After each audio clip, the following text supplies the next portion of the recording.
Welcome to the second half of the RagingFX's Forex trading course, week number 11.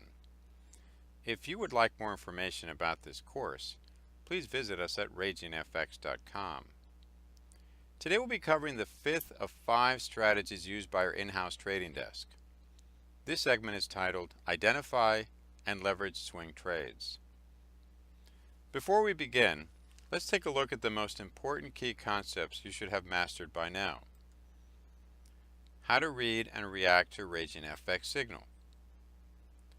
To help you out, we've developed the next 3 slides into your personal checklist. Let's begin.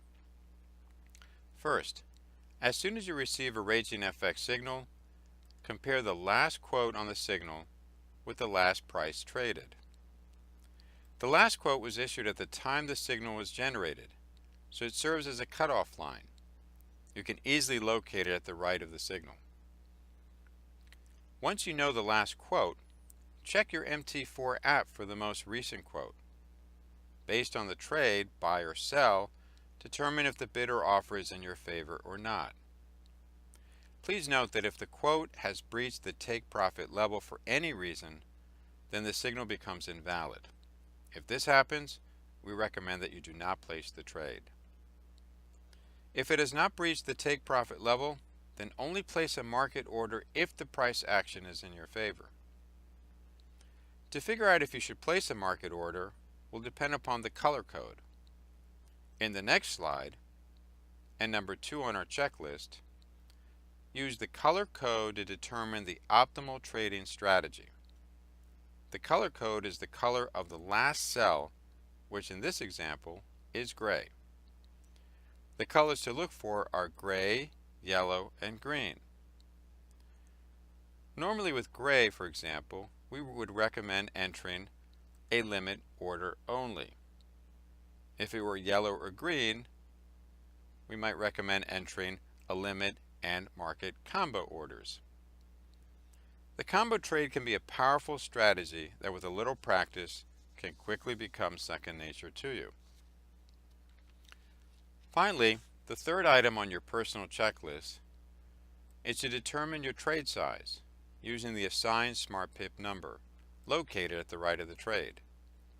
Be sure to adhere to your daily smart pip allowance at all times. For example, if your maximum is 30 pips, don't exceed 30 pips at any one time. We recommend that you refer back to this personal checklist and watch the corresponding lessons for further details. So let's review the different types of orders and strategies so far. First up are limit-only orders. They're pretty straightforward.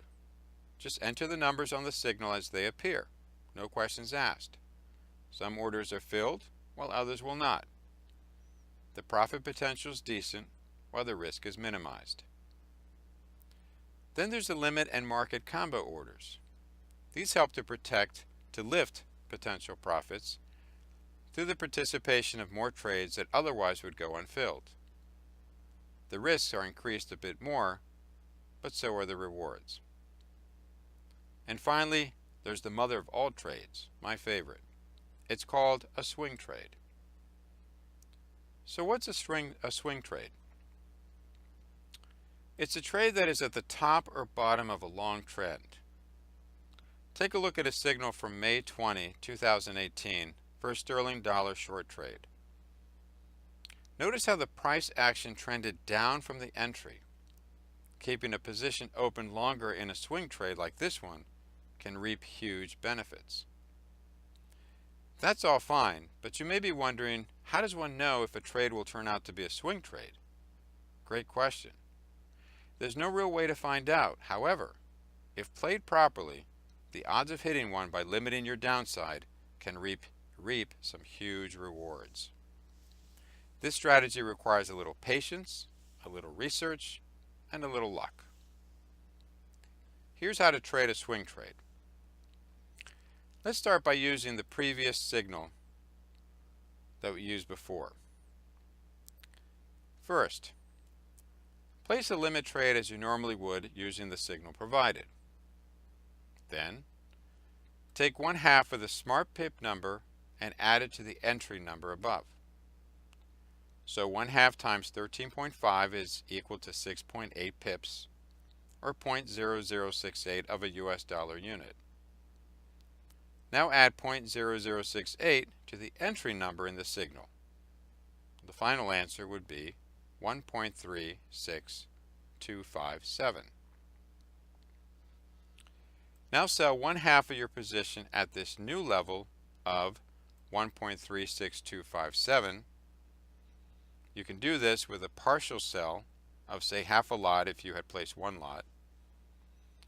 If necessary, refer back to week 3 for details on splitting trade sizes. Finally, after the first half is closed, move your stop loss for the remaining amount to the entry 1.35577. When all these steps are completed, you will be playing with house money, or trading at near zero risk. Here's what you can expect. First, if the price action moves against your position, then your new stop loss will exit the trade, and the win from the first half and the losses from the second half will essentially cancel each other out. The second scenario is the one you're hoping for. It's the swing trade, or some resemblance thereof. If it happens, and you can tell because the price action starts to move toward the take profit, then here's what you need to do next. How to leverage a swing trade. First, delete the take profit level. Then initiate a trailing stop. Then use the signal's average true range, or ATR, to set the trailing stop levels. Okay, that last statement may have sounded like a mouthful, but fear not. Refer back to your one-page class notes for week number 11, and you will find links describing what ATR is and how to use it. And finally, how to set up a trailing stop on your MT4 desktop. Yes, I did say desktop.